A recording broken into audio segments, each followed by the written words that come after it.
Hi everybody, hello Learn 11 class. Today we're going over time management and we are going to look at, in this video, slides 1 through 7 with a little activity at the end. Okay, so really the first slide is just the time management slide. And then we have the objectives that you can go over on your own in your own time. Oh, I should mention, pause this video if you don't have the handouts printed out for you. Also, a sheet of paper beside you. You're going to need the handouts for the other videos, but if you want to have them prepared, if you're going to watch them all, you will need the monthly calendar for the second video and the daily calendar and the prioritizing activity for the third video. Oh, and the weekly. So the rest of the handouts will be for video 3. Monthly calendar you need for video 2, and the rest of the handouts are video 3. And if you want to have the next 2, that's fantastic. And then a sheet of paper, please, with a pencil ready for the activity at the end. Okay, so continuing on, you did take your first test, and also before that test we talked about long-term goals and short-term goals. We talked about how to make our goals more specific using DAPS and the 5 W's 1 H. And you also began your 32-day commitment, and I hope you're all doing really great with that and continuing on daily using your schedule. The daily checklist. And on that checklist that's there, I would post it somewhere that you can see it every day, like your refrigerator or in the bathroom if you brush your teeth every day. And also keeping along in your journals each day as a daily check-in to how you're feeling and whether or not you're completing your commitments and what might be blocking you from continuing to do your commitment, your action each day. Okay, man, that's a mouthful. I'm recording these at the end of the day when I'm tired. I probably should be doing them in the morning, but then you never know what you're going to get then either. You would have watched this video if you were following along in the week 6 module. This is a little clip. I couldn't find the whole clip, but hopefully by the time some of my future classes may be watching this video, I have found the full clip or skit of the time tailors. And this video was really, or this clip was really just something that made me laugh when I thought about how much all the arbitrary things that we cut out in our schedules, the things that we think are causing us so much time. It's like money, and your book talks about that too, money and time. And the big thing with time is that, or the main difference between money and time is that we can't get our time back. Where we can earn more money, we can't get our time back. So thinking about all the little things that we try to cut back on and we think are really going to save us some time. For instance, I remember my psychology teacher at community college telling us, if you're running late to class because you're low on gas, please stop at the gas station and get yourself some gas. Please don't try and make it to school, because think about what could happen if you ran out of gas and how much more time and more problems you're causing yourself by not just taking things as they come one at a time. Now, a plan and a schedule is super helpful to look at everything in our week, in our month, how we're going to use our time, how we're going to study, where we're going to squeeze in all the time that we need to study for our classes. But then again, we control very little in life, and things come up and we need to be able to flow with the changes that were out of our control and be able to adjust and be flexible with moving around our time. So I just thought that clip was really funny. And if you are trying to you know, wink and call that sleep, you might be causing yourself a whole lot of issues later on and other problems that may come about just from not sleeping and really slowing down and paying attention to where your time is going. Okay? So we'll move on to the next slide. And this slide is talking about how to begin scheduling our study time, which is really why we're here, one of the main reasons we're here. And it is highly recommended from counselors and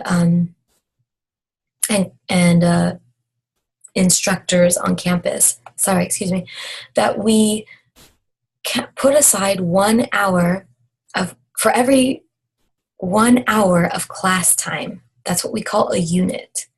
A unit means class time, a class hour.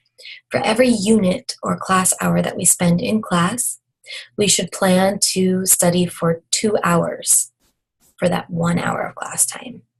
So what does this mean? If we have a 3-unit course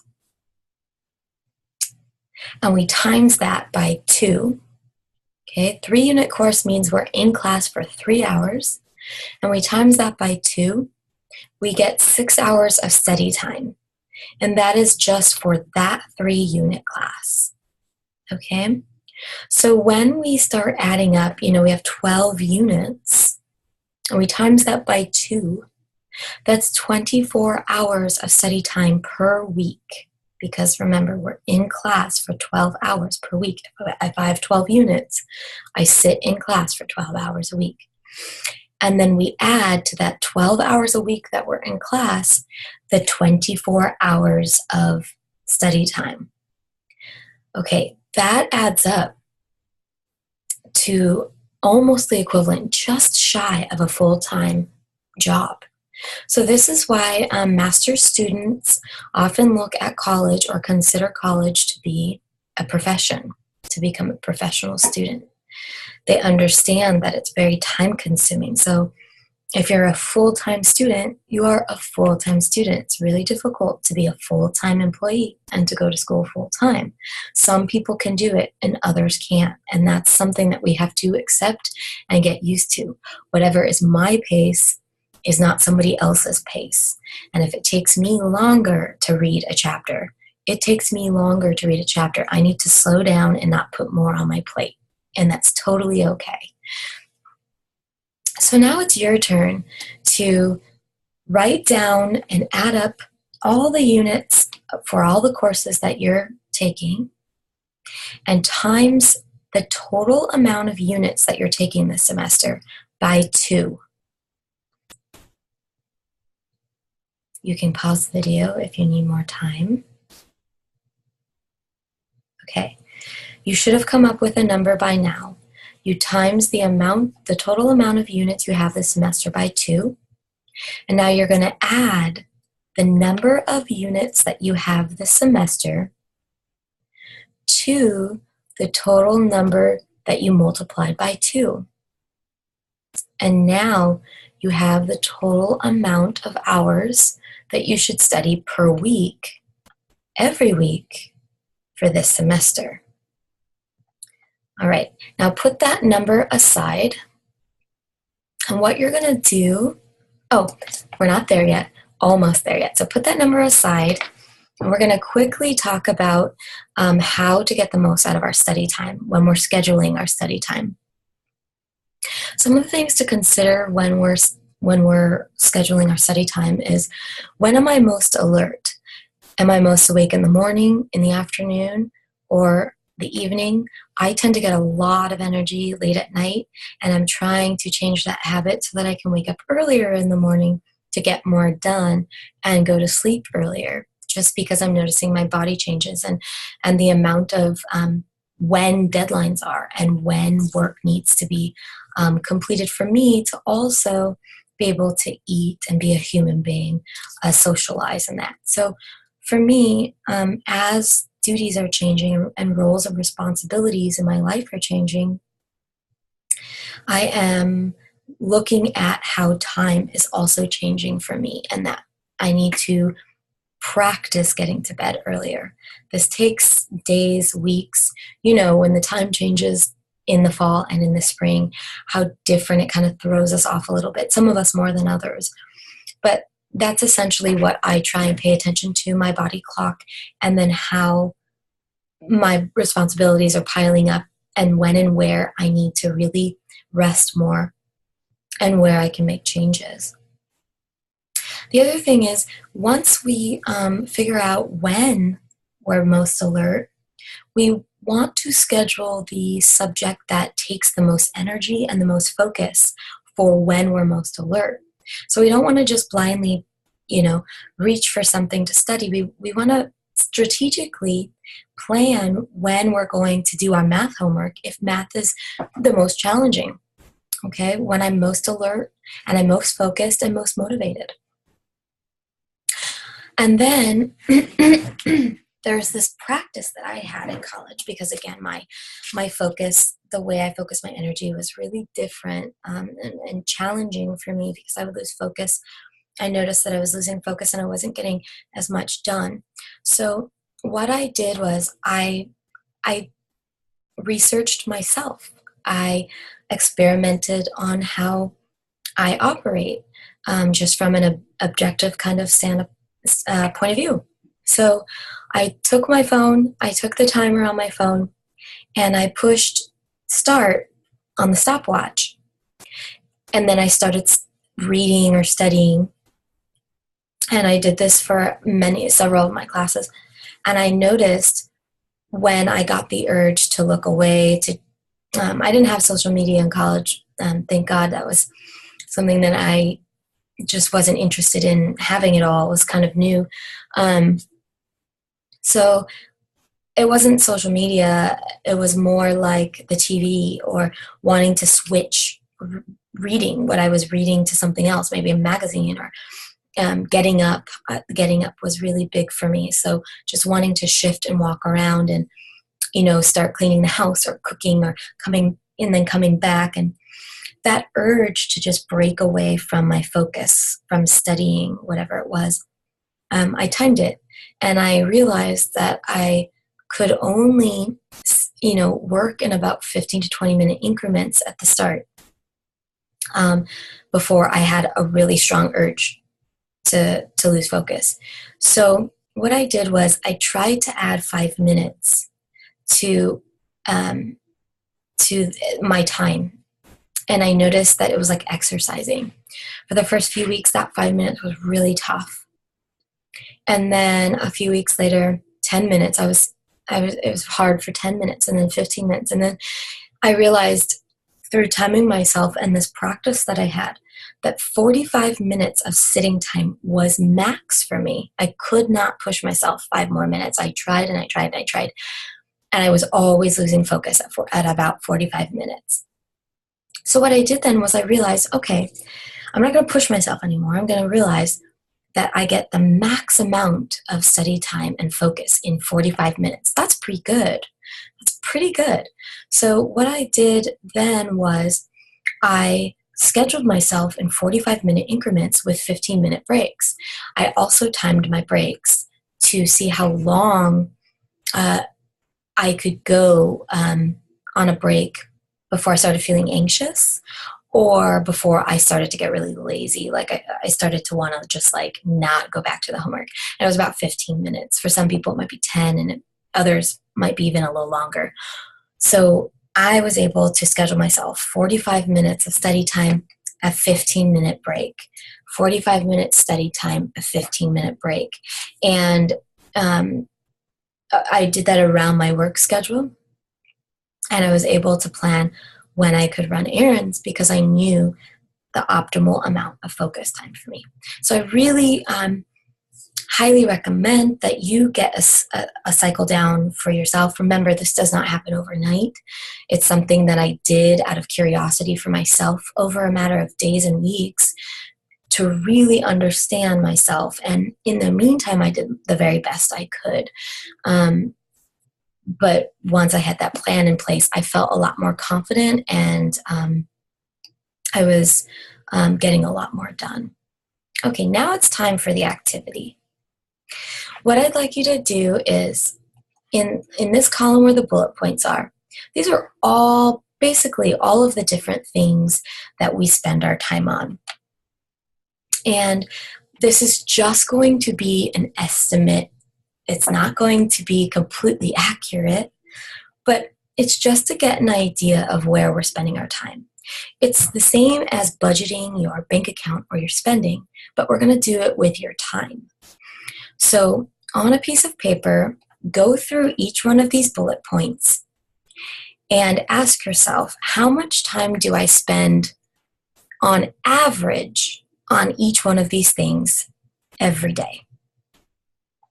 Okay, so how much time do I spend at school in class? Remember, you have to also include the class time, the study time, possible DLAs. Just kind of think about an average. On average, how much do I sleep a night?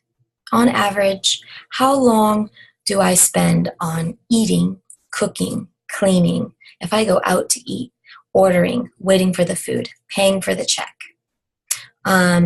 Errands, hygiene, showering. Those of us who spend a little bit of extra time brushing our hair, maybe putting on makeup, make sure you include that into hygiene.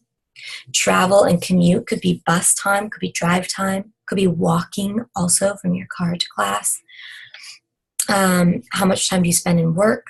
Remember, pets and children take up a lot of other time.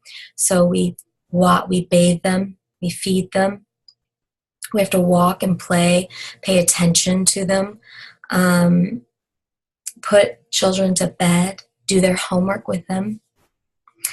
And then any extracurricular things that you might do for school, like clubs or athletics. Leisurely things might be resting, social media. It could be reading for pleasure. What else? Maybe exercise isn't in there, so maybe exercise for leisure as well. Maybe yoga, that type of thing. Anything artistic, hobbies, and then friends and socials, the time you spend socializing with your friends. Also, under extracurricular could also be like if you volunteer somewhere or you go to church. So you want to add in all of those different things, okay? And then what you're going to do is you're going to multiply each one of those numbers. Each one of these bullet points will have a number next to it because you're finding the amount of time you spend per day on each one of these. You're going to multiply each one of those by 7 to get the amount of time you spend on average in a week. Okay? And then you're going to get that number, that big number. So let's say here, I should have thought of this. Let's say,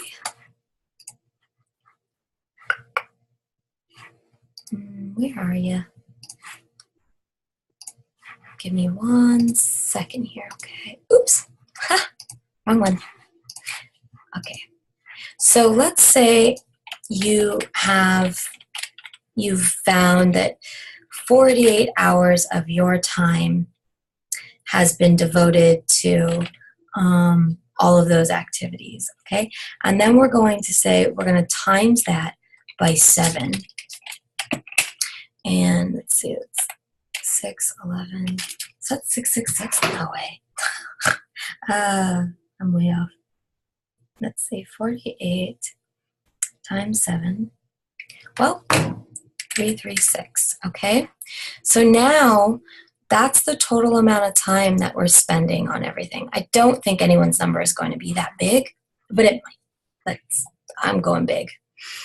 Okay, and then we're going to look at, let's see if I can remember. 168 hours. Oh, yeah, I went way too big. So you won't have a number that big. I'm trying to remember in my classes. Maybe half that. I think I'm thinking of, yeah, 168. Oh, I should have known that because there are 24 hours in a day. Okay, so let's say you come up with 24 hours, okay, and you times it by 7, you come up with 168. What that's going to tell us is in a week, that's 24 hours, 7 days a week, we come up with 168 hours.